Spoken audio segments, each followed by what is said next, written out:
Okay, this is problem number 21 in section 3.3. Let A be an m by n matrix with rank m.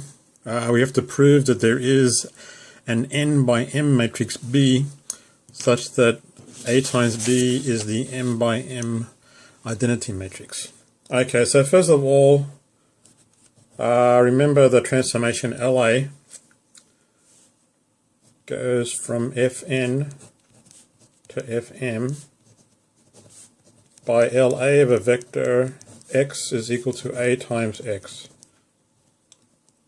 So since A is an m by n matrix, the domain is Fn and the codomain is Fm. Okay, so we're given that the rank of A is equal to m. By definition, that's the dimension of the range of the transformation LA. Okay, so we know that's equal to m.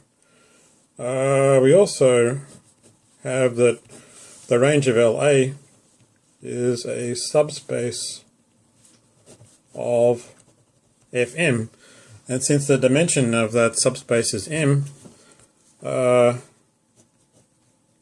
we must have that the range of LA equals Fm, and LA is onto. Okay, now let's let E be the standard basis of Fm.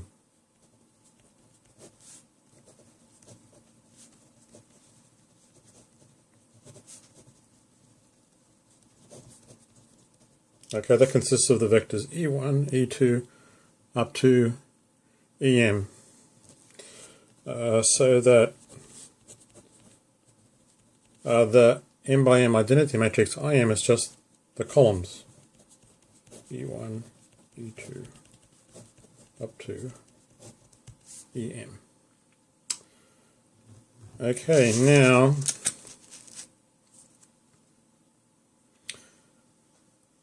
for each j between 1 and m, there is a vector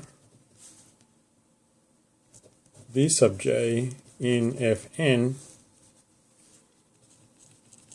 such that LA of Vj, which is A times Vj, is equal to Ej, since LA is onto. So again, since LA is onto, so given the vector Ej, there must be a vector Vj in the domain, so that LA of Vj is Ej. Okay, so this tells us what our matrix B should be. So let B be the matrix whose columns are these V vectors. First column V1, second column V2, all the way up to the last column Vm. Okay, now each one of these vectors is a vector in Fn, so that means B is an n by m matrix.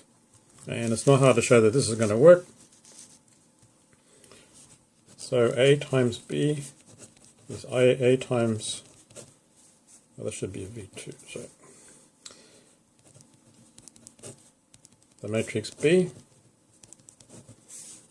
Okay, now we know that when we're multiplying matrices together, we can get the first column as A times V1, second column is A times V2, all the way up to the last column is A times Vm. But A times V1 is E1, A times V2 is E2, up to A times Vm is Em,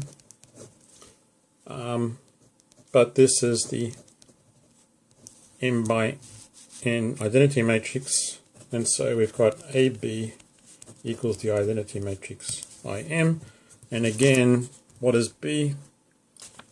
B is just the matrix whose columns are V1, V2 up to Vm, and we've finish the problem.